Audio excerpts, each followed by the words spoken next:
Ang tindi ng maintenance mo. Dapat yan, dampi-dampi lang. Yan. Sensitive ang skin eh. Kulang pa nga to eh. Wala akong sunblock.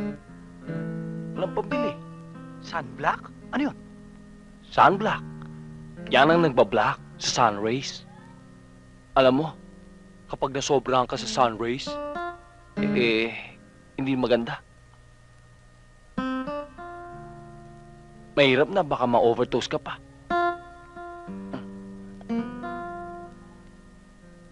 O, ano naman yan? Ito. Freon. Freon? Di ba sa aircon yan? Oo, yan ang nakapagpapalamig ng aircon. Mabuti sa skin to, malamig. Siyempre, para buhay na buhay ang mga cells, di ba? Ang init ah. Pakibukas yung aircon.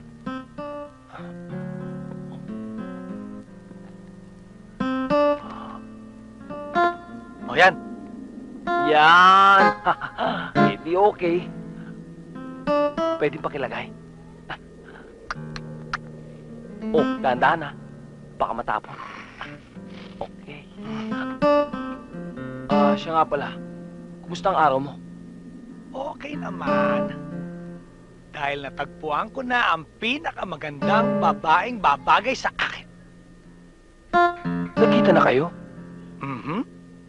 Nakita ko siya. Hindi niya ako nakita dahil bulag siya. Pero ang ganda!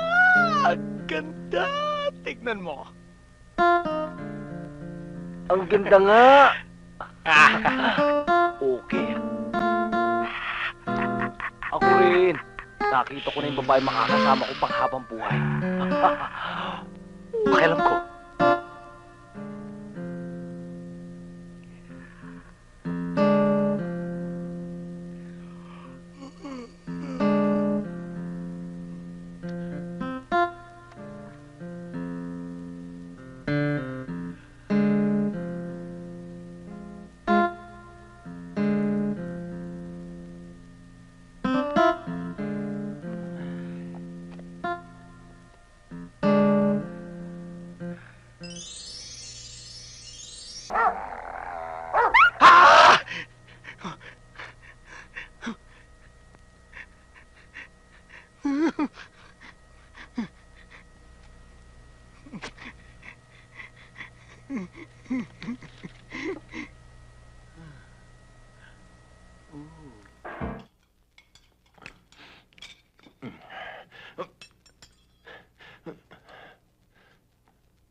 Oh, what happened? It's a miracle. Miracle beans. Miracle beans? Mm-hmm. How about the bread? Miracle bread. How about coffee? Miracle coffee. How about water? Toning water. Oh, you know Johnny Midnight, huh? Roses for you. Tanda ng paghanga ko sa'yo. Alam mo, Kaloy, sa palagay ko hindi ako dapat tumanggap ng kahit na anong regalo galing sa'yo. Oo, bakit naman? Kasi pareho tayong coach ng magkalabang team sa basketball. Kalimutan mong magkalaban muna tayo. Naririto ako for social visit. Kaloy, kung nandito ka para ligawan ako, forget it. Dahil para sabihin ko sa'yo, may lugar pa rin sa puso ko si Wooly Bully.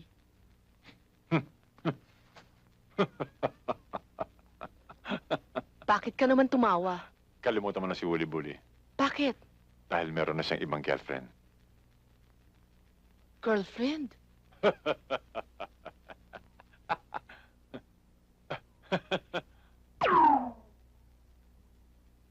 Ayun o.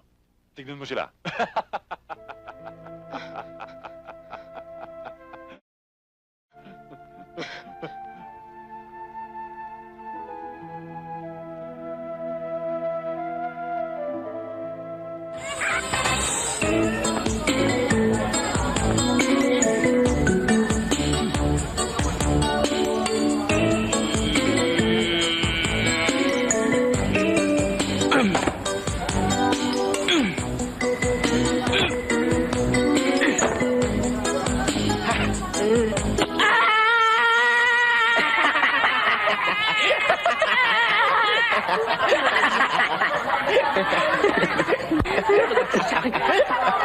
Ayun na. Ay!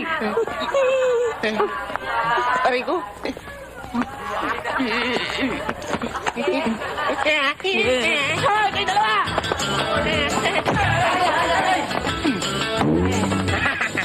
Hoy! Magsali kayo dito! Hoy! Ano ko ngayon, ha?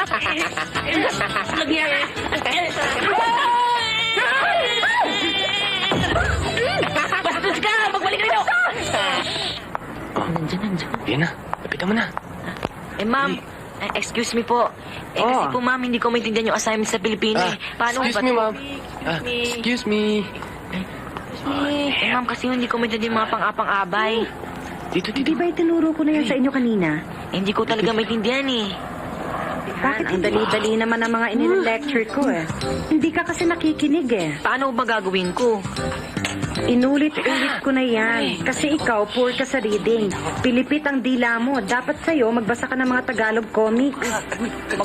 Tulad ng liwayway, ma'am. Oo, liwayway. Ganun. Ma'am, yung pang-uri, mga pangatig, puro talaga ako sa Pilipino. Yung kasi ang hirap eh. Ang dami-daming tanong. Hindi ka kasi nakikinig eh. Mamo, walang hiya ka? Bastos! Mami, hinahanap Gusto ko mo ron isang eh. sa presidente? Mamawa naman kayo, hinahanap ko ang 50 centimos ko ron eh. Anong 50? Anong 50 sinasabi mo? Ikaw ha? Siguro kaya mo ako hinaharang dito? Kunwari, hindi ka nakikinig sa akin? Naku, hindi At hindi ho. mo alam kung anong nasa loob ng notebook na yan? Magkakuntsaba kayong dalawa, ha? Hindi ko alam Ha? po dyan. Wala Ano? ko alam dyan. Mami, hinahanap ko ang 50 ko rito eh. Nawawala eh. 50? Oo. 50? Okay, 50. Oh, eto na ang 50 ang hinahanap mo. Na ano? Eto. Eto pa. Miss Gonzales, 3 point.